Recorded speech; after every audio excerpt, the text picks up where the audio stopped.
तो चलिए शुरू करते हैं। इस देश में कभी भी किसी गरीब को 5 लाख रुपया की गारंटी किसी ने नहीं दी।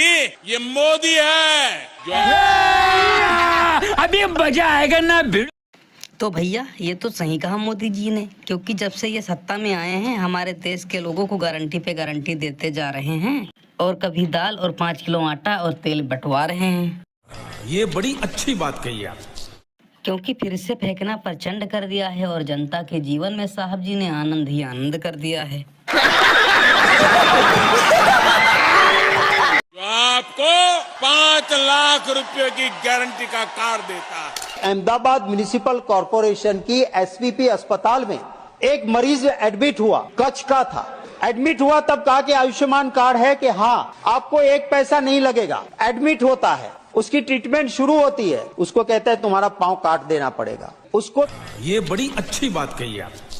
मोदी जी ने अपनी जिंदगी का एक बहुत बड़ा कालखंड हिमालय में तपस्या करते हुए बिताया है।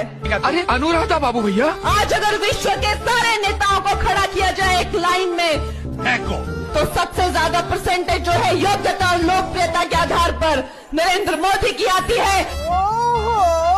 ऐसे यशस्वी प्रधानमंत्री वो दिन में सिर्फ 1 टाइम का खाना खाते हैं और सिर्फ 3 घंटा सोते हैं। कंगना दीदी को ये कैसे पता कि मोदी जी तो रात में सिर्फ 3 ही घंटे सोते हैं? क्या कंगना ने उनको कभी देखा है ऐसे जागते हुए? तू समझा?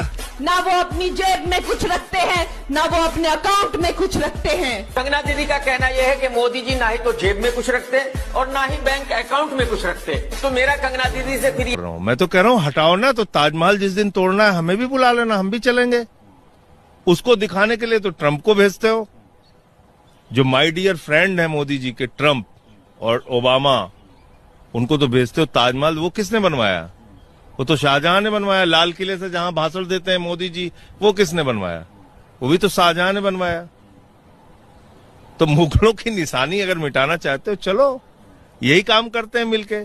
बाद में बात कर लेंगे बेरोजगारी पे, महंगाई पे। 94 लाख करोड़ रुपए इस देश के लोगों का डूब गया, कोई चिंता नहीं। 16 लाख करोड़ रुपए का कर्जा बैंकों का माफ कर दिया अपने दोस्तों का मोदी जी ने, कोई चिंता नहीं। छोड़ते हैं सारी चीजें, चर्चा चल के मिलके तोड़ते हैं ताजमहल, फिर एक दिन लाल किला तोड़ते हैं। लेकिन मुख्यमंत्री योगी आदित्यनाथ ने तो भाटी जी ये भी कहा कि भगवा मैं पहनता हूं, मेरे ऊपर सब उंगली उठाते हैं, लेकिन एक दिन वो भी आएगा जब पूरी दुनिया भगवा पहनेगी।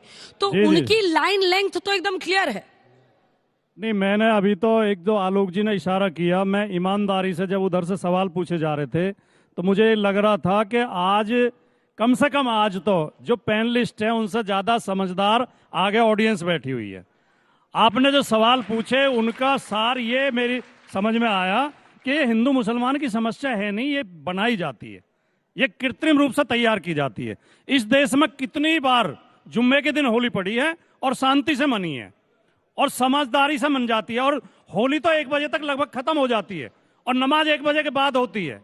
ये जानबूझ के ऐसा माहौल तैयार किया जा रहा है। नहीं जी, हम तो होली वहीं खेलेंगे जहां मस्जिद है।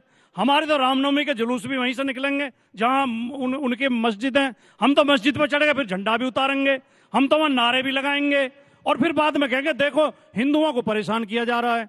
कोई परेशान नहीं कर रहा। इस देश के 140 करोड़ लोग प्यार मोहब्बत के साथ, भाईचारे के साथ रहना चाहते हैं, लेकिन ये वोट के लालच में राजनीतिक लोग नहीं रहने देते। ये मैं केवल इतनी अपील करूंगा। अंजना जी, आपने जो सवाल पूछा उसका जवाब भी यही है। ऐसे गैर जिम्मेदाराना बयान उत्तर प्रदेश के जैसे बड़े राज्य के मुख्यमंत्री को नहीं देने चाहिए। कभी वो 20-80 की बात करते हैं, सारे लोग भगवा पहनेंगे। यही तो औरंगजेब चाहता था। फिर औरंगजेब में और योगी आदित्यनाथ में क्या फर्क है? एकदम इन्होंने वक्त बदल दिया, जज्बात बदल दिए, जिंदगी बदल दी। 119 पे इतनी अच्छी पार्टनरशिप चल रही थी। ओ भाई, मारो मुझे, मारो मुझे, मारो।